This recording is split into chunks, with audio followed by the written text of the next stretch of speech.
Good evening to all. So இப்போ என்ன பார்க்க போறோம்னா ரோ ஸ்பேஸ் காலம் ஸ்பேஸ் என்னன்னு பார்க்க போறோம். ஒரு மேட்ரிக்ஸ்க்கு ரோ ஸ்பேஸ் காலம் ஸ்பேஸ் பார்க்க போறோம். ஏங்கிறது ஒரு matrix m cross n matrix. So அதோட என்ட்ரிஸ்னா ஃபீல்டு எஃப். ஓகேங்களா? இப்போ சஸ்பேஸ் ஆஃப் எஃப்என் ஓகேங்களா. ரோ ஸ்பேஸுக்கு வந்து என்னன்னா எஃப் என்னோட சஸ்பேஸாக இருக்கும், காலம் ஸ்பேஸுக்கு எஃப் எம்மோட சஸ்பேஸாக இருக்கும். Subspace spanned by the all row vectors of A. ஓகேங்களா? ஸோ ஏல ஏங்கிற மேட்ரிக்ஸ் இருக்கா, ஸோ அதில் ரோ வெக்டார்ஸ் இருக்குமா, so M vectors row vectors இருக்கும். சரிங்களா? அதை வச்சு ஸ்பேன் பண்ணக்கூடிய ஒரு சஸ்பேஸ் தான் என்ன சொல்லுவோம்னா ரோ ஸ்பேஸ்ன்னு சொல்லி row space of A spanned by எத்தனை ரோஸ் இருக்குன்னா எம் ரோஸ் இருக்கும். இது first row second row M ரோஸோட ஸ்பேனிங் செட்டு தான் ரோ ஸ்பேஸ் ஆஃப் ஏ. அதேமாதிரி subspace of fm is spanned by the all columns vectors of A. ஓகேங்களா? So அப்போ என்ன அர்த்தம், காலம் ஸ்பேஸ் ஆஃப் ஏனா span of column space cn கரெக்டுங்களா? So n columns இருக்கும். ஓகேங்களா? ஸோ இது வந்து எஃப் எம்மோட சஸ்பேஸ், இது வந்து எஃப் என்னோட சஸ்பேஸ். Okay right. அடுத்து ஒரு முக்கியமான ரிசல்ட், நிறைய பேர் ரோ ஸ்பேஸ் காலம் ஸ்பேஸ்னா என்னன்னே தெரியல பாருங்க. இப்போ வந்து லெட் ஏங்கிறது ஒரு m cross n matrix over field F. Row space of ஏவோ டைமென்ஷன், இப்போ இது ஒரு ஸ்பேஸ் சஸ்பேஸ் ஆயிடுச்சு. இப்போ இது கண்டிப்பாக எந்த ஒரு வெக்டார் ஸ்பேஸோனாலும் இருந்தாலும் சஸ்பேஸ் தான் டைமென்ஷன் இருக்கும்.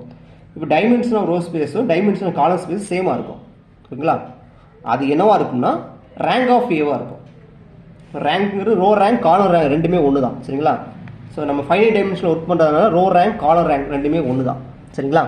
ஸோ ரோ ஸ்பேஸும் காலம் ஸ்பேஸ் ஈக்குவலாக இருக்கும். ஸோ அது எப்படி கண்டுபிடிக்கணும்னா ஏங்கிற மேட்ரிக்ஸ் கொடுத்துருப்பாங்களா, ஸோ நம்ம சிம்பிளான ரேங்க் கண்டுபிடிச்சலாம். அதான் இதோட டைமென்ஷன். ஓகேங்களா? அடுத்த ஒரு முக்கியமான ரிசல்ட்னா ரோ ஸ்பேஸ் ஆஃப் ஏவும் காலம் ஸ்பேஸ் ஆஃப் ஏ டிரான்ஸ்போஸ் ஈக்குவலாக இருக்கும். ஓகேங்களா? முக்கியமானது. அதேமாரி காலம் ஸ்பேஸ் ஆஃப் ஏவும் row space of A transpose ஈக்குவலாக இருக்கும். இது ஒரு ரிசல்ட். அடுத்து இதான் நம்ம சொன்னது, இதுதான் இங்கே டெஃபினிஷனாக சொல்லியிருப்போம். Dimension of row space of ஏனா maximum number of linear independent rows of A. இதுதான் இங்கே சொல்லியிருப்போம். சரிங்களா? Maximum number of linear independent rows of A. சரிங்களா? இப்போ டைமென்ஷன் பேசுகிறோம், அப்படி மேக்ஸிமம் சொல்லலாம். ஸோ அதே மாதிரி dimension of column space of ஏனா maximum number of linear independent columns of A. அடுத்து முக்கியமான ரிசல்ட் என்னன்னா ரோ ஸ்பேஸ் ஆஃப் ஏபி. ஆக்சுவலாக ஸோ ஏங்கிற மேட்ரிக்ஸ் பிங்கிற ஒரு மேட்ரிக்ஸு. ஸோ ஏபியோட ஆர்டர் வந்து அதாவது ஏபி மேட்ரிக்ஸ் எக்ஸிஸ்ட் ஆச்சுன்னா okay. So row space of AB வந்து is containing subset of row space of பியாக இருக்கும். பார்த்துக்கோங்க, row space of AB is row space of B. அதேமாதிரி காலம் space of AB is subset of column space of A. ஓகேங்களா? So இதுதான் வச்சுக்கோங்க. So இதெல்லாம் ஸ்டாண்டர்ட் ரிசல்ட்ஸ். அப்புறம் என்ன பண்ண போகிறோம்னா ஒரு ப்ராப்ளம்ஸ் போட போகிறோம். இதை வச்சு நம்ம சில ப்ராப்ளம்ஸ் போடலாம். பாருங்கள், இப்போ நமக்கு ஆல்ரெடி நான் சொல்லியிருப்பேன் நினைக்கிறேன். ஸோ என்ன சொன்னவங்கட்ட இப்போ வந்து சஸ்பேஸ் இருக்கும். இப்போது சொல்யூஷன் ஸ்பேஸ் வந்து இப்போ ஏஎக்ஸ் ஈக்குவல் டு பி, பிங்கிறது நாட் ஈக்குவல் 0 இருந்தால் சப்போஸ் எக்ஸ் பிலாங்ஸ் டு இது எம் கிராஸ் என்னு, அப்போ இது என் கிராஸ் 1 வரும். இப்போ எக்ஸ் வந்து ஆர் என் வரும். A x equal to B. So இந்த சொல்யூஷன் ஸ்பேஸ் வந்து எஸ் வந்து S is not a subspace of ஆர்ன்னு சொல்லியிருப்போம். ஆல்ரெடி சொல்லியிருப்போம். அதாவது நான் ஹோமோஜீனியஸ் சிஸ்டத்துக்கு சொல்யூஷன் ஸ்பேஸ் வந்து சஸ்பேஸாக இருக்காது. ஸோ ஏன்னா இப்போ பாருங்க, இப்போ ரெண்டு element let x1, x2 belongs to S. Right. இப்போ என்ன அர்த்தம், therefore ax1 equal to B. இந்த ab ஃபிக்ஸ் ஆயிரும். அதுமாதிரி ax2 ஈக்குவல் டு பி. நம்ம x1 ப்ளஸ் x2 இதில் இருக்குன்னு சொல்லணுமா? அப்போ என்ன செய்யணும், a of x1 plus x2 value கண்டுபிடிக்கணுமா? இப்போ என்ன வரும், ax1 ப்ளஸ் ax2ன்னு வந்துடும். திஸ் இஸ் b, அப்போ 2pன்னு வந்துருக்கு. This is not equal to b. அப்போ therefore x1 plus x2 does not belongs to S.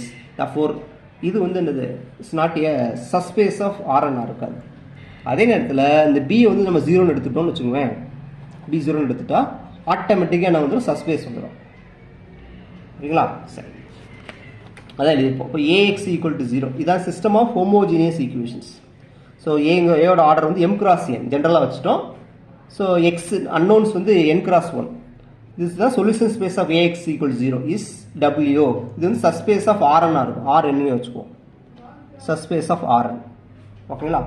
ஏன்னா சொல்யூஷன் ஸ்பேஸ் என்னது, n அன்னோன்ஸ் இருக்கும், எக்ஸில் எக்ஸ் அன்னோன்ஸ் இருக்கும், n அன்னோன்ஸ் இருக்கும், ஏஎக்ஸ் ஈக்குவல் 0.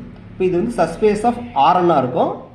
இப்போ சஸ்பேஸ் வரும்போது டைமென்ஷன் வரும்னா n மைனஸ் ஆர். என்னங்கிறது என்ன நம்பர் ஆஃப் அன்னோன்ஸ் இந்த சிஸ்டம் ஆஃப் ஈக்குவேஷன்ஸ். ஆறுங்கிறது இந்த ஏங்கிற மேட்ரிக்ஸோட ரேங்க். அவ்வளோதான். ஸோ இது ரொம்ப முக்கியமான, வெரி வெரி இம்பார்ட்டன்ட். ஸோ நிறைய எக்ஸாமில் கேட்பாங்க சிம்பிளான ப்ராப்ளம்ஸ். ஸோ இதை வச்சு தான் நம்ம ஃபுல்லாக ப்ராப்ளம் போட போகிறோம். ஸோ 7 ப்ராப்ளம் இதை வச்சு நம்ம போட போகிறோம். சரிங்களா? ரைட். இப்போ பாருங்கள், இப்போ என்னென்னா find the dimension and basis for the solution of this equation. ரைட்டுங்களா? சரி, இதை நான் எஸ்ன்னு எடுத்துக்கிறேன். இப்போ எஸ்ங்கிறது இப்படி இருக்குது, x is equal to x comma y இப்படி வச்சுக்கலாமா? x comma y belongs to R2. அப்போ இது வந்து என்ன வரும்னா சஸ்பேஸ் ஆஃப் R2 வரும். இப்போ இதுக்கு டைமென்ஷன் கண்டுபிடிக்க போகிறோம். ஓகேங்களா? ரைட். ஸோ இது வந்து மேட்ரிக்ஸ் ஃபார்முலா எழுதிக்கலாமா? எத்தனை அன்னோன் பாருங்கள். So R3 sir x y z belongs to R3. there are 3 unknowns. இப்போ சஸ்பேஸ் ஆஃப் R3 இருக்கும். ஓகேங்களா? therefore அதாவது ரோ காலம் எல்லாம் இங்கே ஒன்று தான். சரிங்களா? ஸோ ரோ வெக்டாரும் காலம் வெக்டாரும் இங்கே ஒன்று தான். சரிங்களா? ஸோ இந்த மாதிரி எழுதிட்டோமா? So ax equal 0. இப்போ இதுக்கு என்ன பண்ணிக்கலாம், ரேங்க் கண்டுபிடிக்கலாமா? ஏங்கிற ரேங்க் கண்டுபிடிச்சா 2 வந்துருச்சு. ஸோ இந்த எலமெண்ட் கீழே வந்துருச்சு. ஸோ ரோ ஈக்குவலன்ட் ஃபார்மில் இருக்குது. ஸோ ரேங்க் வந்து 2. இப்போ டைமென்ஷன் ஆஃப் எஸ் இந்த ஃபார்முலா அப்படி என்ன வரும், n மைனஸ் ஆர். என்னங்கிற நம்பர் ஆஃப் அன்னோன்ஸ் வந்து 3. 3 மைனஸ் 2 1. ஸோ 1 தான் நம்பர் ஆஃப் ஃப்ரீ வேரியபிள்னு சொல்லுவாங்க. ஆக்சுவலாக இதுதான் n மைனஸ் ஆர் தான் என்னது, number of free variables. n minus R தான் நம்பர் ஆஃப் ஃப்ரீ வேரியபிள்ஸ் சொல்லுவாங்க. Free variables. ஓகேங்களா? ஸோ இப்போ ஒன்று தான் ஃப்ரீ வேரியபிள்ஸ். இப்போ ஒன்றுக்கு யாரை ஃப்ரீ வேரியபிள் எடுக்கலாமா, செட் எடுத்துக்கலாம். ஸோ செட்டு வந்து செட்ஸ் ஈக்குவல் டு கே, இதான் நான் ஃப்ரீ வேரியபிள்னு எடுத்துக்கிறேன். Sets equal to K belongs to R. ரைட்டா? இப்போ அப்படியே சப்ஸ்டியூட் பண்ணிடலாமா? ஸோ இது ஆக்சுவலாக வந்து நம்ம இப்படி பண்ணுவோம். எப்படி பண்ணுவோம்னா இதுலேருந்து பேக் சப்ஸ்டியூஷன் வருமா? இது எக்ஸ், இது ஒய் செட்டு. அப்போ Y plus Z equal to 0. அப்போ ஒய்க்கு இசட்டுக்கு கே கொடுத்தாச்சுன்னா ஒய் ஈக்குவல் மைனஸ் கே வந்துடும். அப்புறம் இதில் சப்ஸ்டியூட் பண்ணும்போது என்னது, எக்ஸ் பிளஸ் 2y ஈக்குவல் 0ன்னு வரும். ஸோ கே வேல்யூ அப்ளை பண்ணும்போது எக்ஸ் வேல்யூ கிடச்சிடும். இப்போ எக்ஸ் வேல்யூ ஒய் வேல்யூ கிடச்சிருச்சா? இப்போ இதுதான் சொல்யூஷன் செட். ஸோ எக்ஸ் வந்து 2k, ஒய் வந்து மைனஸ் கேன்னு கிடச்சிருக்கு. இசட் ஆட்டோமேட்டிக்காக நம்ம கேன்னு எடுத்துக்கிறோம். ஸோ இதெல்லாம் +2 லெவலில் உள்ள ப்ராப்ளம்ஸ். ஓகேங்களா? Okay. So K belongs to R. இப்போ பேசிஸ்ன்னு என்ன அர்த்தம்னா, பேசிஸ் இப்படி எழுதுவாங்க. போதும் அந்த எக்ஸ் ஒய் செட்டை காலம் வெக்டர் எழுதிக்கலாமா? இது இந்த மாதிரி எழுதிக்கலாமா? 2 காமன் எடுக்கும்போது 2k மைனஸ் கே கரெக்டாக இருக்கா? ஸோ இதுதான் basis. So basis for S is this column vector, இது ரோ வெக்டர். ஓகேங்களா? ஸோ இந்த மாதிரி பேசிஸ் கேட்பாங்க. சரிங்களா? ஓகே. ஸோ நெக்ஸ்ட் பாருங்கள், அதே மாதிரி same problems. Find the dimension and basis for a vector space defined as temp. இதுவே அவங்க வெக்டார் ஸ்பேஸை எடுத்துக்கிறாங்க. சஸ்பேஸ் அவ்வளோதான். சஸ்பேஸ் ஆஃப் R/4 4 அன்னோன் இருக்கு, இதை கொடுத்துருக்காங்க. இப்போ இது நம்ம மேட்ரிக்ஸ் ஃபார்மெட்டில் எழுதிக்கலாமா? இப்போ ஏ இதுன்னு எடுத்துக்கிறேன். ஸோ ரேங்க் வந்து 1. இது ரோ ஈக்குவலன்ட் ஃபார்மில் இருக்குன்னா ரேங்க் 1ன்னு போட்டலாம். இப்போ டைமென்ஷன் ஆஃப் வி வந்து n மைனஸ் ஆர். என்னங்கிறது 4 அன்னோன்ஸ், ரேங்க் வந்து 1. இப்போ நம்பர் ஆஃப் ஃப்ரீ வேரியபிள்ஸ் 3. அப்போ யார் எடுக்கலாம்னா 4 அன்னோன் தானே, அதாவது பின்னாடி இருந்து எடுப்போம். ஏ எடுக்க மாட்டோம். டி ஒரு ஃப்ரீ வேரியபிள்ஸ், சி ஒரு ஃப்ரீ வேரியபிள்ஸ், பி ஒரு ஃப்ரீ வேரியபிள்ஸ் எடுப்போம். ஓகேங்களா? டி, சி, பி மூணுக்குமே ஒரு ரியல் நம்பரை அசைன் பண்ணிடுவோம். பண்ணிவிட்டு இதை அப்படியே சப்ஸ்டியூட் பண்ணுவோம். ஓகே, இதில் சப்ஸ்டியூட் பண்ணால் கிடச்சிடும், ஏ கிடச்சிடும். அப்போது ஏபிசிடி. ஸோ இது ஏ பி சி டி எழுதியாச்சு. இதை அப்படியே என்ன செய்யலாம், காலம் வெக்டர் எழுதிடலாமா? ஏபிசிடி காலம் வெக்டராக மாற்றிட்டேன். இதை நான் இப்படி எழுதிட்டேன். 2m 2d 3m. ரைட்டா? 0k, கே இதில் இல்லை, எம்மு இதில் டி இல்லை, டி இதில் வந்து எம்மு இல்லை, கேயும் இல்லை. இதில் கேயில் வந்து 0 டி இல்லை, எம் அது மாதிரி எழுதிட்டேன். ஸோ இதை இந்த மாதிரி பிரித்து எழுதிக்கலாமா? ஸோ அடிஷன் இப்படி எழுதிக்கலாமா? டீயை காமன் எடுத்துட்டோம்னா இது ஒரு வெக்டர் காலம் வெக்டர் கிடைக்கும், இது ஒரு காலம் வெக்டர், இது ஒரு காலம் வெக்டர் கிடைக்கும். டீயை காமன் எடுத்துட்டோம்னா இது கிடைச்சிடும். ஸோ இந்த 3 வெக்டர் தான் பேசிஸ் ஃபார் திஸ் சப்ஸ்பேஸ். ஓகேங்களா? So similar same problems. ஓகேங்களா? சேம் ப்ராப்ளம்ஸ் பாருங்கள். இது வந்து சப்ஸ்பேஸ் ஆஃப் R3. ஓகே, டைமென்ஷனும் பேசிஸும் கேட்டிருக்காங்க. எழுதியாச்சு. ஓகே, இது மேட்ரிக்ஸ் ஃபார்முலா எழுதிட்டோம். ரேங்க் வந்து 1. ஸோ அன்னோன்ஸ் வந்து 3 - 1 2. அப்போ நம்பர் ஆஃப் ஃப்ரீ வேரியபிள்ஸ் 2. அப்போ என்னன்னா பியும் சியும் ஃப்ரீ வேரியபிள்ஸ் எடுக்கலாம். ஸோ பின்னாடி இருந்து நம்ம எடுக்கணும், முன்னாடி இருந்து எடுக்கக்கூடாது. ஃப்ரீ வேரியபிள்ஸ் எப்பவுமே இங்கேருந்து எடுக்கணும். இப்போ ஒன்று ஃப்ரீ வேரியபிள்னா சிக்கு எடுக்கணும், 2 ஃப்ரீ வேரியபிள்ஸ்னா சிக்கும் பிக்கும் எடுக்கணும். ஓகேங்களா? ஸோ பின்னாடி இருந்து சப்ஸ்டியூஷன் கொடுக்கணும். ஓகே, அப்போது கொடுத்தாச்சு. அப்போது இதில் அப்படி சப்ஸ்டியூட் பண்ணி என்ன செய்யலாம், ஏ கண்டுபிடிச்சிடலாம். ஸோ இந்த மாதிரி கிடச்சிச்சு. இதை இந்த மாதிரி எழுதிக்கலாம், காலம் வெக்டர் எழுதிக்கலாமா? therefore 2 2 1 0 3 0 1. ஸோ இது 2 வெக்டர் தான் என்னன்னா பேசிஸ் ஃபார் எஸ். ஓகேங்களா? So next same problem. இது பாருங்கள், இது உங்களுக்கே புரியும். Same problems.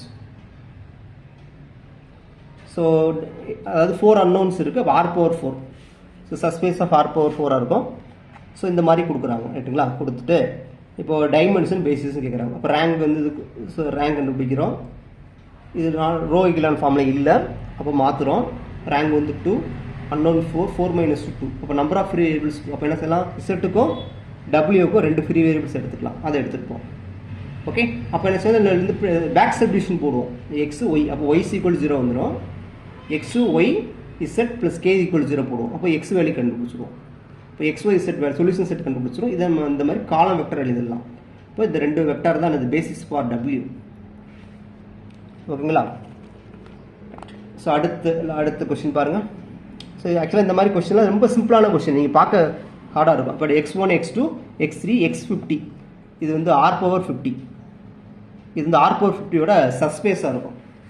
Okay, provided x1 + x2 + இது நம்ம ஈஸியாக சொல்லிடலாம், நீங்களே சொல்லிடலாம். பாருங்கள், இதில் எத்தனை வேரியபிள்ஸ் இருக்குது, x1 இருக்கா, அதாவது ஒரு வேரியபிள் ரெடியூஸ் பண்ணுறோம், அவ்வளோதான் கான்செப்ட். x2 - x3. இப்போ ஒரு வேரியபிளை வந்து ரெடியூஸ் பண்ணுறோம். ஓகேங்களா? அப்போ மொத்தம் எத்தனை வேரியபிள்ஸு, தேர் ஆர் 50 வேரியபிள்ஸ். இப்போ ஒன்று ரெடியூஸ் பண்ணாலும் வர 49, அதான் உங்களோட டைமென்ஷன். ஓகேங்களா? ஸோ அதை தான் நம்ம இப்போ பண்ணியிருப்போம். ஏ வந்து இப்படி எழுதிக்கலாமா, 1 1 1. ஓகேங்களா? இது எத்தனைனா 0 லாஸ்ட்டு.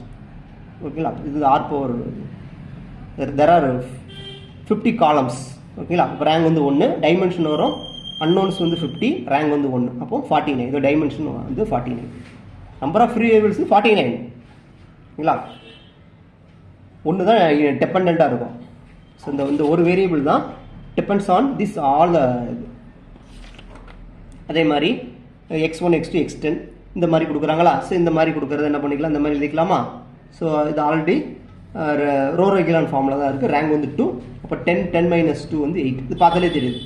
ஸோ இது 2 வேரியபிள் செட். x1 வந்து -x2 எழுதலாம். அப்போ ஒரு ஃப்ரீ வேரியபிள் ரெடியூஸ் ஆகுது, ஒரு வேரியபிள் ரெடியூஸ் ஆகுது, இங்கே ஒரு வேரியபிள்ஸ் ரெடியூஸ் ஆகுது. அப்போ மொத்தம் 10ல் 2 வேரியபிள்ஸ் ரெடியூஸ் ஆகுது. அப்போ மொத்தம் 8. ஓகேங்களா? ஸோ அடுத்து பாருங்க, இங்கே பாருங்க, இதில் வந்து என்னென்னா எக்ஸ் இப்படி கொடுத்துருக்காங்க. இப்போ இது 1 1 1 எழுதலாமா? ஸோ ரேங்க் வந்து 1, x1 வேரியபிள்ஸ் 25 மைனஸ் ரேங்க் வந்து 1 24. ஓகேங்களா? ஸோ இவ்வளோ தான். ஸோ சொல்யூஷன் ஸ்பேஸ் வந்து வெரி வெரி இம்பார்ட்டன்ட். இதே மாதிரி கொஞ்சம் ப்ராப்ளம்ஸ்லாம் போட்டு பார்ப்போம். கொஞ்சம் தியரம்ஸ் ப்ராப்ளம் அப்படி மாற்றி பண்ணுவோம். ஓகே, தேங்க்ஸ் ஃபார் வாட்சிங்.